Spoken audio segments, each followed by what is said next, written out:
Բարև ձեզ, դուք դիտում եք Հորիզոնը։ Սուբվենցիոն ծրագրերի շրջանակներում կառավարությունը կհամանֆինանսավորի 17 համայնքի 23 ծրագիր ընդհանուր 2 միլիարդ 15 միլիոն դրամ արժեքով։ Որոշումը կայացվել է գործադիրի այսօրվա նիստում։ Վարչապետը տեղեկացրել է նաև, որ չզեկուցվող հարցերից մեկով ընդունվել է ճանապարհաշինական եւ կապիտալ ներդրումների փաթեթը։ Մոտավորապես 15 միլիարդ դրամի ծրագրերի ֆինանսավորման մասին է, որոնք գտնվում են տարբեր փուլում, մի մասը արդեն ավարտական 5%-ներն ենք վճարում, մի մասը ընթացքի մեջ է, մյուս մասը կնախագծենք, համեցեք պարոն Խուդայցյան, ինչ եք ասում։ Պարոն վարչապետ, ունենք նաև երկու տրանսպորտային օբյեկտներ, շինաշխատանքները հիմնականում մեկնարկել են 2024 թվականին եւ նախատեսվում է ավարտել 2025 թվականին, ինչպես նշեցիք, ունենք նաև նախագծանախաշվային փաստաթղթերի ձեռքբերման համար վճարումներ եւ արդեն ավարտված աշխատանքների 5% վճարումներ, մնացածը արդեն ըստ ցանկի։ Շատ լավ։ Թվարկեմ ինչ աշխատանքների մասին է խոսքը։ Աշտարակ քաղաքի միջով անցնող միջպետական նշանակության ավտոճանապարհի շուրջ 4 կիլոմետր հատվածի եւ այդ ճանապարհից սկիզբ առնող 1.6 կիլոմետր ընդհանուր երկարությամբ ուղիների հիմնանորոգում։ Նախորդ տարի աշխատանքների հիմնական մասը արվել է, այս տարվա այս ֆինանսավորմամբ արդեն ամբողջությամբ կավարտենք։ Սևան քաղաքից Գեղամավան ծաղկուն գյուղերով դեպի Հրազդան քաղաք տանող ավտոճանապարհի 17.2 կիլոմետր հատվածի հիմնանորոգում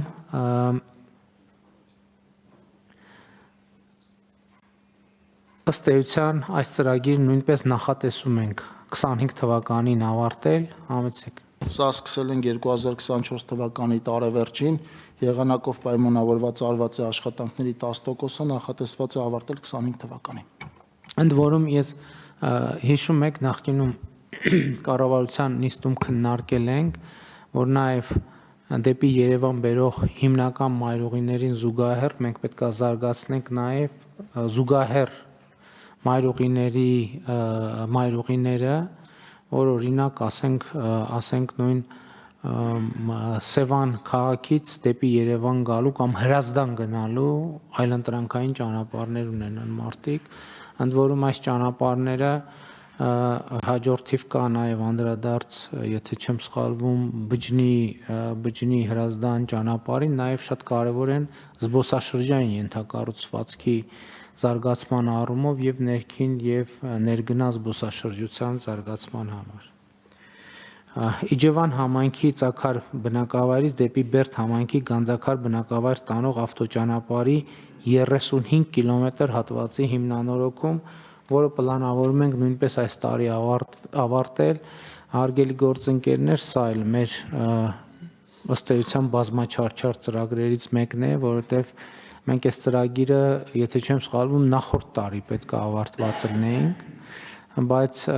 առաջին կապալառուի հետ մեր աշխատանքը չստացվեց, ստիպված եղանք խզել, նոր պայմանագիր կնքել, նախորդ տարվա այցի արդյունքներով տպավորությունները կարծես թե դրական են եւ զգուշորեն կարող ենք լավատեսություն հայտնել, որ այս տարի ծրագիրը կավարտվի, որը նույնպես շատ մեծ տնտեսական եւ զբոսաշրջային պոտենցիալ ունեցող հարց է եւ այստեղ զուգահեռ ուզում եմ ասել, որ մենք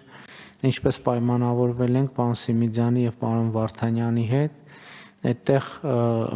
իհարկե անցնում է անտառային տարածքներով, բայց հասկանալի է, որ ճանապարհը շատ մեծ ներդրումային հետաքրքրություն է ցուցաբերելու, մենք պետք է կարողանանք գտնել բանաձևերը, ինչպես կարողանանք բավարարել ներդրումային հետաքրքրությունը եւ միևնույն ժամանակ չվնասել ավելի ճիշտ անդառնալի վնասներ չհասցնենք բնությանը։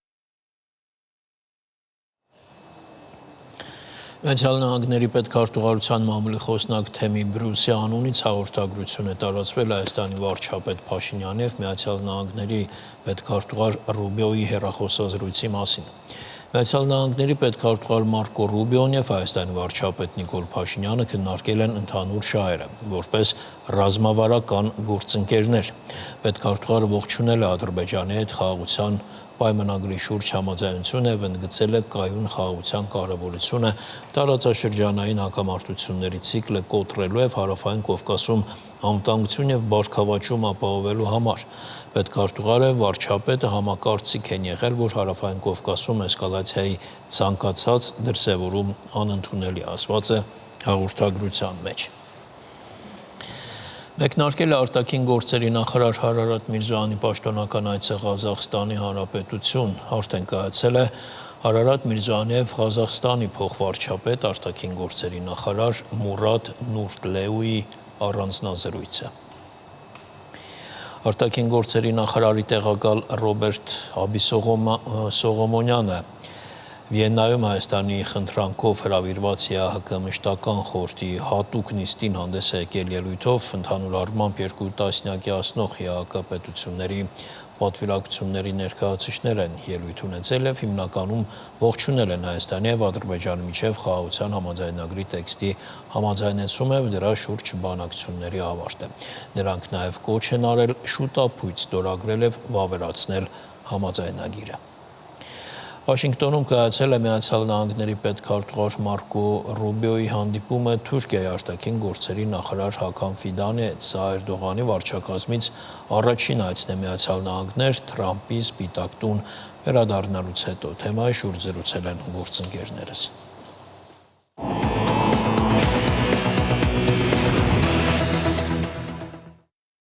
Արդյոք քննարկվել են Հայաստանի հետ առնչություն ունեցող թեմաներ։ Ոնց հասկանում եմ, այո, թեև պաշտոնական հաղորդագրություններում այսպես բաց տեքստով այդ մասին չի ասվում, բայց դիվանագիտական խողովակներով լրատվամիջոցների ստացած տեղեկությունը վկայում է այն մասին, որ հարցը քննարկվել է։ Մասնավորապես թուրքական Հյուրիետ պարբերականի տեղեկությունները հայտնում են, որ Ֆիդանն ու Մարկո Ռուբիոն քննարկել են Ադրբեջանի եւ Հայաստանի միջև խաղաղության հաստատմանը վերաբերող հարցեր։ Այն մասին, որ այդ հարցը քննարկվել է, անուղղակիորեն վկայում է նաև պետքարտուղարության մամլոխոսնակ Թեմի Բրյուսի պաշտոնական հաղորդագրությունը, այնտեղ բաց տեքստով չի ասում, ինչպես ասացի, ընթերցեմ հատվածը, պետքարտուղարը խնդրել է Թուրքիային նպաստել Ուկրաինայում ու Հարավային Կովկասում խաղաղության հաստատմանը։ Եվ կարծում եմ իհարկե պատահական զուգադիպություն չէ այն, որ Հական Ֆիդանի Վաշինգտոն այցից առաջ Մարկո Ռուբիոն հեռախոսազրույց է ունեցել Հայաստանի վարչապետի հետ։ Վստահ եմ, որ դա նույնպես կապ է ունեցել, ինչպես նաև այն, որ պետքարտուղարության հատուկ խորհրդականը Կովկասյան հակամարտությունների հարցերով Լուիս Բոնոն 2 օր առաջ տարածել էր հայտարարություն, որում անուղղակիորեն նույնպես անդրադառնում է այս թեմային, ընդգծելով, որ հայ-թուրքական սահմանի մարգարայի անցակետի ժամանակավոր բացումը լավ լուր է եւ դա վկայում է այն մասին, որ նման զարգացումները կարող են դրական ազդեցություն ունենալ ողջ տարածաշրջանի մասշտաբով, Սա նույնպես ակնարկ է այն մասին, որ Թուրքիան կարող է դրական դեր ունենալ հայ-ադրբեջանական խնդրի կարգավորման հարցում եւ նույնպես վկայում է այն մասին, որ Ռուբիոյի Հականի հանդիպման ժամանակ այս հարցը հավանաբար քննարկվել է։ Դե իսկ գլխավոր հարցերը, որոնք քննարկել են Միացյալ Նահանգների եւ Թուրքիայի դիվանագիտական գերատեսչությունների ղեկավարները, դա իհարկե եղել է Ուկրաինան, Գազան, Թուրքիայի նկատմամբ Միացյալ Նահանգների պատժամիջոցների վերացումը եւ F-35 կործանիչների ծրագրին Թուրքիայի հավանական միանալը։ Նաև հավանաբար քննարկել են նաև Վաշինգտոն Էրդողանի հնարավոր այցի հարցը։ Համենայն դեպս պաշտոնական հաղորդագրություններում նշվում է, որ քննարկել են առաջին դեմքերի հետագա հանդիպումների հեռանկարը։ Եվ օրինակ Bloomberg գործակալությունն է տեղեկություն տարածում այն մասին, որ Էրդողանը հույս ունի, որ իր այցը Վաշինգտոն կարող է տեղ ունենալ արդեն մինչև ապրիլի վերջ։ Իսկ Թրամփը հակված է Էրդողանին ընդունել օվալաձև աշխատասենյակում։ Թրամփի եւ Էրդողանի մինչև արդյունավետ հեռախոսազրույց է տեղի ունեցել մարտի 16-ին, հավանաբար նրանք նաեւ այս հարցն են քննարկել, իսկ ընդհանրապես նկատվում է, որ Թրամփը օգտագործում է ցանկացած առիթ Էրդողանի հասցեին այսպես կոմպլիմենտներ շռայլելու համար։ Այ օրինակ հունվարի 8-ին նա ասել է, մեջբերում եմ նրա խոսքերը. Էրդողանը իմ ընկերն է, նա մի մարդ է, ում ես հարգում եմ, կարծում եմ նա էլ ինձ է հարգում։ Մինչ այդ դեկտեմբերի 16-ին Թրամփը ասել է. Թուրքիան շատ խելամիտ է գործում, վարչապետ նախագահ Էրդողանը շատ խելոք եւ ուժեղ մարդ է։ Նա այն մարդն է, որի հետ ես լեզու եմ գտնում։ Եվ ահա երեք նույնպես այս ոգով է արտահայտվել Թրամփը, ասելով հետեւյալը. Թուրքիան շատ լավ պետություն է եւ ունի շատ լավ առաջնորդ։ Եվ սա հենց նույն այն օրը, երբ պետքարտուղարությունը իր պաշտոնական հաղորդագրությունում նշում է, որ ափսոսանք է հայտնել Թուրքիայում տեղի ունեցած ձերբակալությունների կապակցությամբ։ Արտем, այսինքն կարող ենք ասել, որ Վաշինգտոնի քաղաքականությունը Թուրքիայի հանդեպ փոխվում է։ Դրա նախադրյալները զգացվում են նախորդ վարչակազմի հետ Էրդողանի երկխոսությունը շատ ավելի բարդ էր ձևավորվում, հիշեցնեմ նրա նախատեսված այցը Վաշինգտոն, որը պետք է տեղի ունենար անցած տարվա մայիսի 9-ին, չեղարկվել էր վերջի պահին։ Իդեպ պատահական չէ նաև այն, որ նոր վարչակազմը նոր դեսպան է նշանակում Թուրքիայում, այն էլ բավական ծանրակշիռ պետական քաղաքական գործիչ, այդ պաշտոնը զբաղեցնելու է Դոնալդ Թրամփի մտերիմ ընկեր Թոմ Բարակը, ով նաև խոշոր գործարար է եւ հանրապետական կուսակցության թիմում այսպես ազդեցիկ գործիչ է։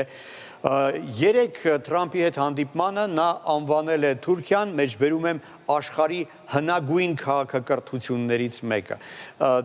Իհարկե նա թեկնածությունը դեռ պետք է հաստատվի Սենատում եւ հավանաբար Սենատում հայամետ սենատորներից մի քանիսը կփորձեն բարդ հարցեր տալ Թուրքիայի դեսպանի պաշտոնին հավակնող գործչին եւ այդ հարցերի պատասխաններից կախված կլինի արդյոք նրան կհաստատեն թե ոչ այդ պաշտոնում։ Հիշում ես ժամանակ եղել է, երբ չեն հաստատել հենց այն բանի պատճառով, որ դեսպանի տեխնացուն հայկական թեմայով սխալ իրենց պատկերացման պատասխաններ է տվել։ Իդեպ մամուլ են թափանցել տեղեկություններ, առայժմ չհաստատված իհարկե, այն մասին, որ Հայաստանում Միացյալ Նահանգների դեսպան Քրիստինա Քուինը շուտով ետ է կանչվելու եւ Հայաստանում եւս Միացյալ Նահանգները նոր դեսպան են ունենալու։ Եթե դա այդպես է, այդ ամենը վկայում է այն մասին, որ ողջ տարածաշրջանում Միացյալ Նահանգները պատրաստվում են նոր քաղաքականություն իրականացնել։ Իսկ թե ինչպիսին կլինի այդ քաղաքականությունը ժամանակը ցույց կտա։ Շնորհակալություն Արտем։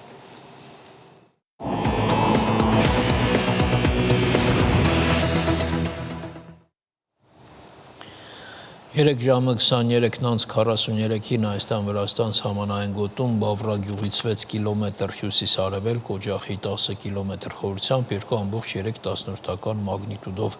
երկրաշարժ է գրանցվել, էպիկենտրոնային գոտում ցնցման ուժգնությունը կազմել է 3 բալ, երկրաշարժը զգացվել է